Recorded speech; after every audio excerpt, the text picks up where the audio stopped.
why exactly, like you said, that India is too big and too diverse to be trusted as an ally state. So, this middle ground between an ally and a rogue, no, not a rogue state, an ally and a competitive state. So, what is that exactly? Could you just explain it once? So ideally, if we want to survive, another 70 years, so we have 70 years of a sovereign, or at least a semi-sovereign, newly forming bipolar, once again, new Cold War world, then we have to Mm-hmm. learn to be transactional in our foreign policy.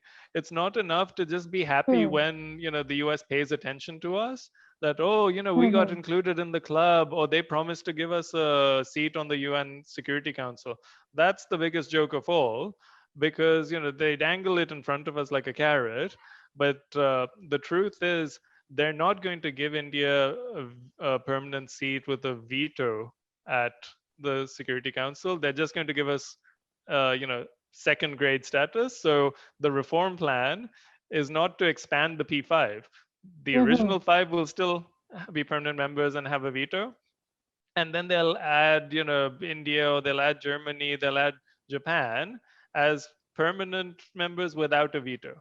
That's useless. Okay. That's just making the Security Council uh, more chaotic Mm-hmm. and more of a playground for the P5 to use others. So that's a dream that's not even really worth having. What we should be doing is defining what our national interest is and Mm-hmm. pursuing it. And pursuing it means, you set a goal and you embrace any method to achieve it.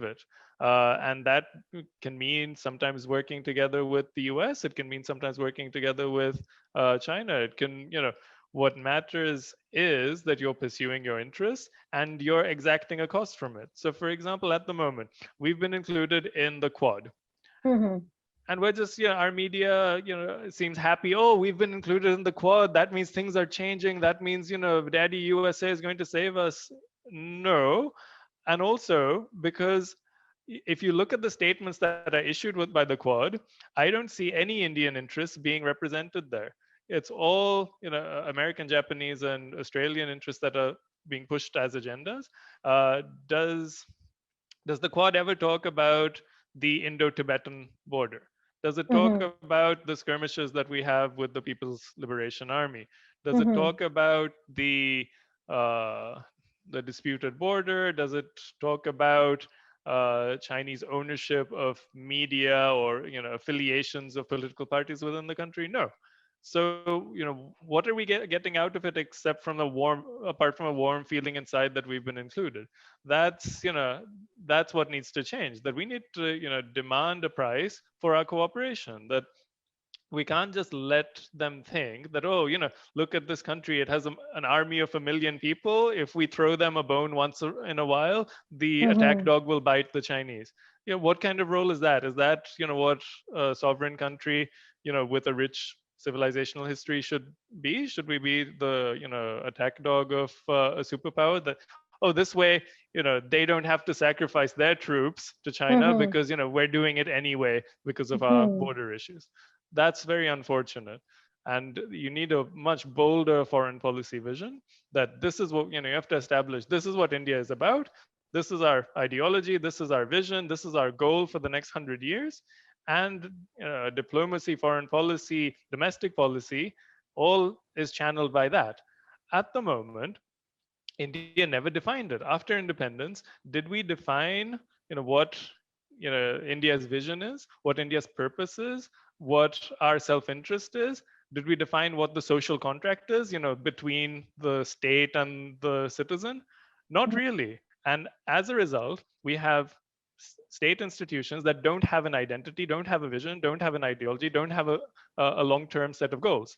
Now, without goals, if you don't have goals to pursue, what do you have? You just have means. You just have methods. And that's what we're stuck doing. The Indian state, for 70 years, is still worshipping the methods that it learned during the British Raj. And the only definition that I've seen, if you ask, what does independent India mean? They just mean is say, oh, it's not Pakistan. So that's a negationist view. I don't care what it's not. Tell me what it is. What does India mean? And they'll be like, no, it's a secular country. It's like it disproves the two-nation theory. No, look, you recognize Pakistan as a sovereign country. You maintain diplomatic relations with them. That Hmm. means you've accepted the two-nation theory. End of story. The existence of India as a secular state does not disprove it. Uh, you have to define what it is apart from it not being Pakistan or not a Hindu Pakistan. The country was divided based on religion, own it, and build from there. But otherwise, the trauma, the sacrifice, the suffering of all those people were killed during partition or during the Hmm. run up to partition as well in Noakhali or in direct action day. It's meaningless unless you give some meaning to that sacrifice that they didn't die for nothing. At the moment, Hmm. they died for nothing. The memory is forgotten by the state deliberately because the state lacks vision. And that's something, it doesn't matter who you elect every 5 years to manage the state. The rot is in the institutions that the bureaucracy, police, judiciary are all legacies of the colonial state. They were designed not to serve citizens, they were designed to manage conflict with the natives and protect Hmm. themselves. So all we have is a self perpetuating, the idea of India just means a self perpetuating elite. It's an elite reproduction scam that insulates the institutions from the consequences of their own policies. That is something that has to change fundamentally. Very interesting. So, yes, I mean, do you see any changes happening now?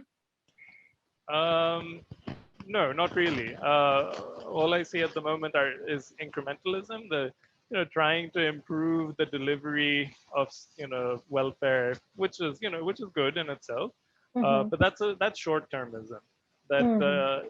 when the structure is designed to keep people weak or dependent on the state, then making it more efficient while good in the short term doesn't solve the issue of why people are poor, why they're desperate, why they're dependent.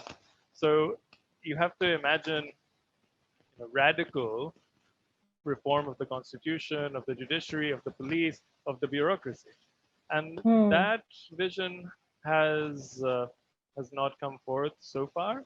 Uh, from any government was best in personified by a few movements in the 70s. So in the 70s, you Okay. had the Navnirman Andolan in Gujarat, and you had the Sampurna Kranti in Bihar, and then throughout the country, so Total Revolution, which called for the decolonization of institutions or the replacement of these Nehruvian British Raj institutions with what they said, why was it Sampurn Kranti? Why was it total revolution?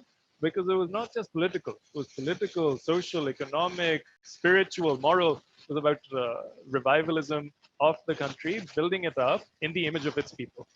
At the moment, because our constitution is seen as a gift of the British, or at least that's how the West sees it. They act like the Hmm. custodians of it, and their native agents behave in that same arrogant manner. That the Hmm. Constitution is holy; it's this holy book because it's full of these copy-pasted Western ideas, and it's important for us to have that because that's how we, as the native elite, get respect when we leave the country. Nobody, says we're not equal; we're honorary whites.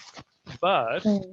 the values of the constitution do not reflect the values of the people or the aspirations of the people, and Hmm. generally countries that had these semi-colonial constitutions reformed them within a generation. Hmm. So for example, Sri Lanka did it. So Sri Lanka has had four constitutions. They were had a dominion constitution in 48. Then they had a republican constitution a few years later with a Westminster style a democracy like India, so parliament, prime minister, and a figurehead president. And then in 1978, they threw it out and became a presidential republic. So with the Hmm. directly elected president, with a reformed parliament, unicameral, no federalism to prevent separatism. So central government and districts no middleman, no regional satraps. And they also encoded Buddhism as their state religion. So Article 9 of the Sri Lankan Constitution says that the state religion of Sri Lanka is Buddhism, and it is the duty of the state to ensure Buddhist shasan, so wise administration or Buddhist administration. Now, that is not incompatible with giving other religions rights. There are Mhm. many countries that have a state religion.